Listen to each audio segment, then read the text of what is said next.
Assalamualaikum warahmatullahi wabarakatuh. Perkenalkan, nama saya Khairunisa Hanifah dengan NIM 220431113 dari Prodi Akuntansi NK Fakultas Ekonomi Universitas Negeri Padang. Baiklah, pada kesempatan kali ini saya akan menjelaskan tentang materi kontrak bisnis dengan dosen Ibu Dewi Febriani, SE MSI. Baiklah, kita mulai dengan pengertian. Kontrak bisnis adalah perjanjian tertulis antara dua orang pihak atau lebih yang mengatur hak dan kewajiban untuk melakukan dan tidak melakukan suatu hal tertentu. Selanjutnya yaitu wan prestasi. Wan prestasi adalah tindakan ingkar janji oleh salah satu pihak dalam perjanjian di atas materai sebagai akibat dari kelalaiannya. Wan prestasi sendiri yaitu didasarkan oleh beberapa pasal. Yang pertama adalah pasal 1243 BW mengenai kewajiban mengganti rugi yang diderita oleh salah satu pihak. Yang kedua, pasal 1267 BW mengatur pemutusan kontrak perjanjian bersamaan dengan pembayaran ganti kerugian. Yang ketiga, pasal 1237 ayat 2 BW terkait penerimaan peralihan resiko sejak wan prestasi, dan yang keempat pasal 181 ayat 2 HIR mengenai penanggungan biaya perkara di pengadilan. Baiklah, selanjutnya adalah tentang unsur-unsur wan prestasi. Wan prestasi sendiri terdiri dari 3 unsur. Yang pertama, terdapat perjanjian di atas materai oleh para pihak, yaitu suatu kesepakatan di atas hitam dan putih yang disertai materai memberikan kekuatan hukum tersendiri bagi seluruh pihak perjanjian. Apabila salah satu pihak melakukan pelanggaran atau tindakan di luar perjanjian di atas materai, maka hal tersebut masuk dalam kategori wan prestasi. Yang kedua yaitu ada pihak yang melakukan pelanggaran kesepakatan. Dan yang ketiga yaitu sudah dinyatakan bersalah tetapi tetap melanggar perjanjian. Wan prestasi sendiri yaitu ada beberapa penyebab terjadinya. Yang pertama, karena adanya keadaan memaksa. Yang kedua, karena kelalaian salah satu pihak. Yang ketiga, adanya pihak sengaja melanggar perjanjian. Selanjutnya kita akan membahas bentuk-bentuk dari wan prestasi. Wan prestasi terdiri dari 4 bentuk-bentuk, yaitu yang pertama, janji melakukan sesuatu tapi tidak dilaksanakan. Kasus seperti ini banyak sekali ditemui dalam masyarakat.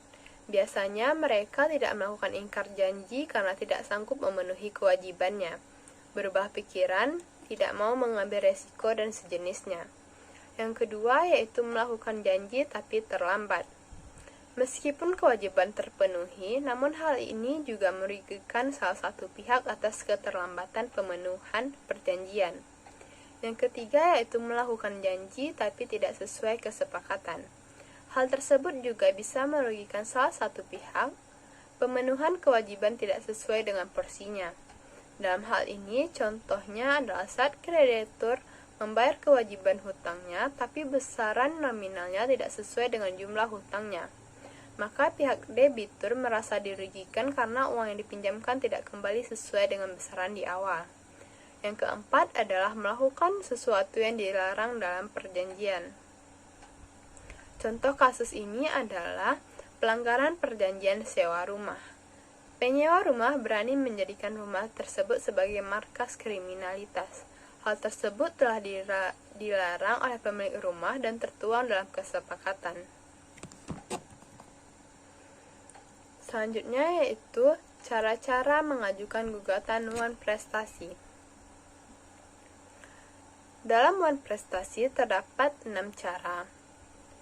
Yang pertama yaitu mendaftarkan gugatan wan prestasi ke pengadilan. Yang kedua, membayar biaya panjar perkara. Yang ketiga, melakukan registrasi perkara. Yang keempat, melimpahkan berkas perkara ke pengadilan.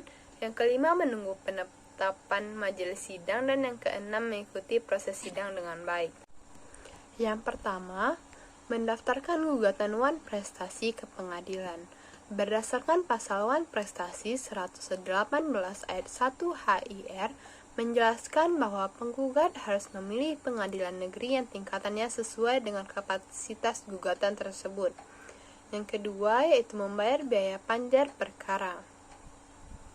Biaya panjar merupakan dana ketika final perkara diperhitungkan setelah terbit putusan pengadilan. Pada tahap awal, biaya ini akan dikeluarkan oleh penggugat, namun di akhir putusan pengadilan, pihak yang kalah akan menanggung biaya panjar. Biaya ini diperlukan pengadilan untuk memenuhi hal administratif, seperti pembuatan dokumen, pemanggilan saksi, materai, dan lain halnya. Yang ketiga adalah melakukan registrasi perkara. Gugatan non prestasi yang Anda ajukan akan dicatat dalam buku registrasi perkara untuk memperoleh nomor gugatan. Nomor gugatan nantinya digunakan dalam proses penyelesaian non prestasi di pengadilan. Yang keempat, melimpahkan berkas perkara ke pengadilan. Gugatan Anda akan diproses oleh ketua pengadilan sesuai nomor gugatan. Proses pelimpahan kasus ini harus dilakukan selambat-lambatnya 7 hari pasca registrasi. Hal ini dilakukan agar tidak melanggar prinsip-prinsip penyelesaian kasus perkara. Yang kelima, menunggu penetapan majelis sidang. Setelah pemeriksaan, dokumen gugatan Anda akan diputuskan oleh hakim selambat-lambatnya 7 hari setelah penerimaan berkas. Dan yang terakhir adalah mengikuti prosesi sidang dengan baik. Anda beserta pihak-pihak terkait akan disidang oleh pihak pengadilan untuk menyelesaikan kasus tersebut. Usahakan mengikuti proses sidang dengan baik dan kepala dingin. Selanjutnya adalah macam-macam kontrak. Yang pertama ada perjanjian kredit, yang kedua ada perjanjian leasing, yang ketiga ada keagenan dan distributor, dan yang keempat adalah perjanjian franchising dan lisensi. Perjanjian kredit yaitu perjanjian pinjam-meminjam uang antara bank sebagai kreditur dan nasabah sebagai debitur dalam jangka waktu tertentu dan pengembalian disertai dengan bunga. Yang kedua adalah perjanjian leasing, yaitu perjanjian antara lessor dan lessee untuk menyewa suatu jenis barang modal tertentu yang dipilih oleh lessee. Yang ketiga adalah keagenan dan distributor. Perjanjian distributor adalah kontrak antara pemasok produk yang dijual dan bisnis yang ingin memasarkan produk tersebut. Dan yang keempat adalah perjanjian franchising dan lisensi. Perjanjian franchising yaitu perjanjian untuk membangun hubungan antara pemilik franchise dan penerimanya. Sedangkan perjanjian lisensi yaitu pemilik properti memberikan izin kepada pihak lain untuk menggunakan merek paten atau merek dagang mereka. Baiklah, selanjutnya adalah perjanjian bisnis menurut pasal 1320 KUHP. Perjanjian bisnis sendiri menurut pasal ini yaitu terdapat 2 syarat, syarat subjektif dan syarat objektif. Syarat subjektif sendiri yaitu terdiri dari kesepakatan dan kecakapan para pihak. Sementara syarat objektif terdiri dari sebab yang halal dan adanya objek perjanjian. Yang dimaksudkan dengan kesepakatan para pihak yaitu kesepakatan yang dicapai bersama-sama pihak yang lainnya tanpa ada unsur kekhilafan, paksaan, ataupun penipuan. Selanjutnya yaitu kecakapan para pihak. Istilah kecakapan ini bermaksud wewenang para pihak untuk membuat perjanjian. KUH Perdata menentukan bahwa setiap orang dinyatakan cakap untuk membuat perjanjian kecuali jika menurut undang-undang dinyatakan tidak cakap. Menurut pasal 1330 KUH Perdata, orang-orang yang dinyatakan tidak cakap adalah yang belum dewasa dan berada di bawah pengampunan. Selanjutnya adalah adanya objek perjanjian. Suatu perjanjian harus memiliki objek yang jelas, tidak hanya berbentuk barang ataupun fisik, namun bisa juga berbentuk jasa yang dapat ditentukan jenisnya. Dan yang terakhir yaitu sebab yang halal. Maksudnya yaitu sebab ini berhubungan langsung dengan isi perjanjian itu, di mana perjanjian dibuat berdasarkan tujuan yang tidak bertentangan dengan hukum yang berlaku.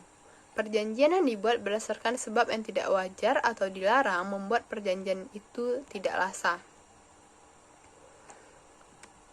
Terdapat juga konsekuensi apabila syarat-syarat ini tidak dipenuhi. Apabila syarat subjektif tidak terpenuhi, maka konsekuensinya adalah perjanjian yang telah dibuat dapat dibatalkan. Artinya, salah satu pihak yang merasa dirugikan dapat mengajukan permohonan pembatalan kepada hakim. Namun, perjanjian tersebut tetap mengikat para pihak sampai adanya keputusan dari hakim mengenai pembatalan tersebut. Sedangkan akibat dari tidak terpenuhinya syarat objektif, yaitu perjanjian tersebut akan dianggap batal demi hukum atau null dan void. Artinya, perjanjian ini dianggap tidak pernah ada sehingga tidak akan mengikat para pihak. Baiklah, sekian yang dapat saya sampaikan. Semoga bermanfaat. Assalamualaikum warahmatullahi wabarakatuh.